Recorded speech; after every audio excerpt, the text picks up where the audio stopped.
Hello everybody, welcome to Attend Purulia. I am Turit Mato.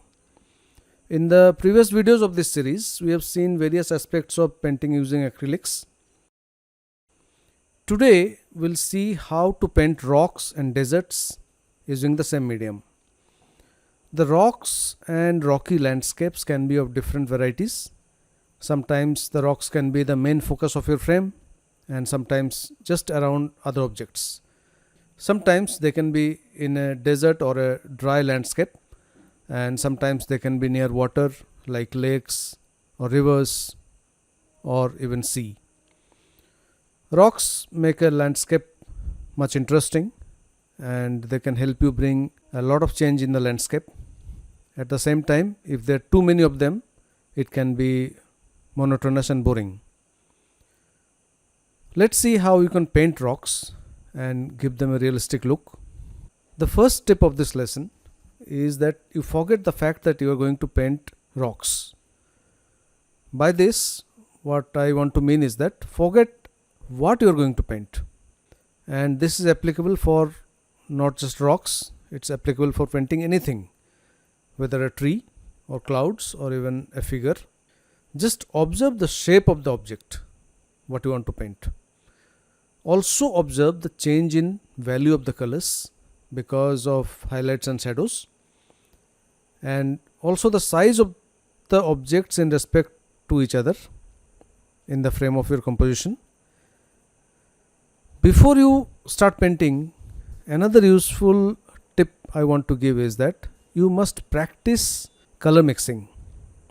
If you know how to make any color using the primary colors, lots of your problems can be solved. For today's painting, let's say you need brown. You can create brown using all the three primary colors.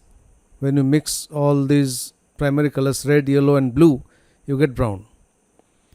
And you can create various shades of brown by varying the proportions of them, and also by using cool and the warm shades of red, yellow and blue. You can further change the values by adding white or black or both of them. Using the secondary and tertiary colors directly out of the tube has its own advantage, but sometimes it makes the painting quite flat or unusually bright. By using the same pigments of the primary colors, not only you can have a limited palette, that means you need to buy less paints, but also have good harmony of colors in the painting.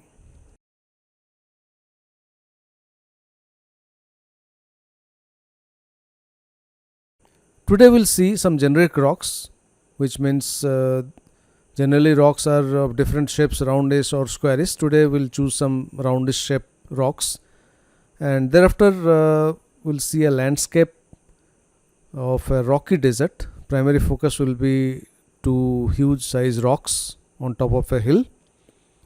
So now let's start with the first painting. I'll be using plain paper, slightly thick, about 200 GSM for this demonstration. I'm taking a leaf out of my sketchbook basically. Mainly I'll be using the paints white, cadmium yellow, yellow ochre and burnt sienna for the rocks, and some Prussian blue for the sea at a distance to give it a cool backdrop. We'll start with the outlines. We need not be exact, or neither we should make them resemble any particular geometrical shape. Thereafter we can cover the mid-tone portions using a mild tone of brown. We'll cover a bit more than what they will remain later on, since some parts will get covered by the highlight tone and some by the shadow tone. We'll refine the shapes a bit later on, and also spray some paint over the rocks using a toothbrush to generate some texture of the rocks.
In this painting, the main focus were the rocks or the pile of the rocks. In the next one, we'll paint a rocky landscape. In this, the main attraction are the two rocky features in the middle at a distance. But they are looking beautiful because of the contrasts being created because of the highlights and shadows, and also the inconspicuous foliage at the foreground, and of course the blue background. We should be able to create the distance to get that magic.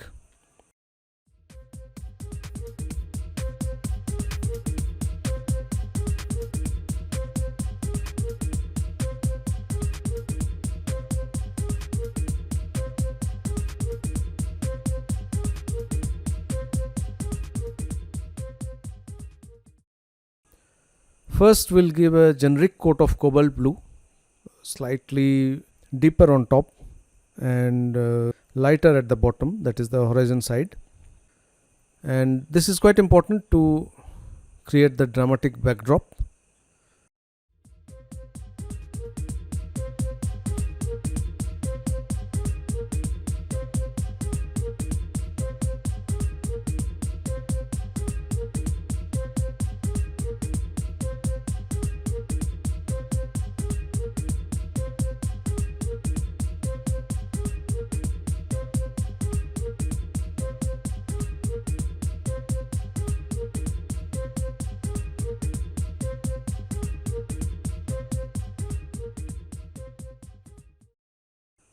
Once that is done, we will paint the rocks using a mid-tone of brown. I am using a mix of the various browns here and white. You can create the same brown using the primary colors.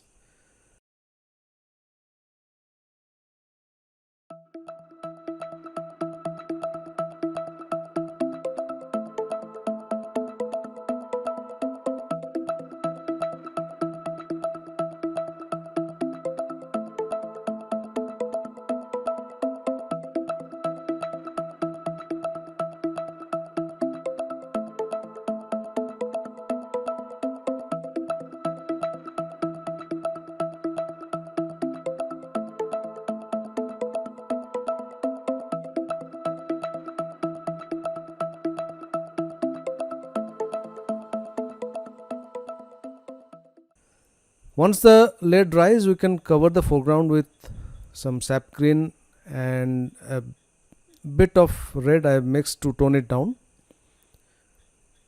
Later on, we can add the dark shades of the shadow areas and the light shades for the highlights. You can create very dark shades by mixing the brown with a little bit of blue and more of slightly red. So you can see it creates beautiful contrasts and it makes a landscape come out more realistic and lively.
So you would have realized with both these paintings that observation of shapes, colors and values is quite important to create the magic called painting.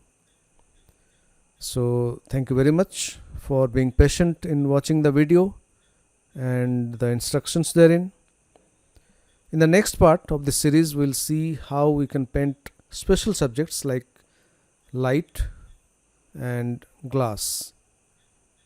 Stay safe and healthy and keep painting. And of course, don't forget to subscribe the channel and share the video with your friends. See you.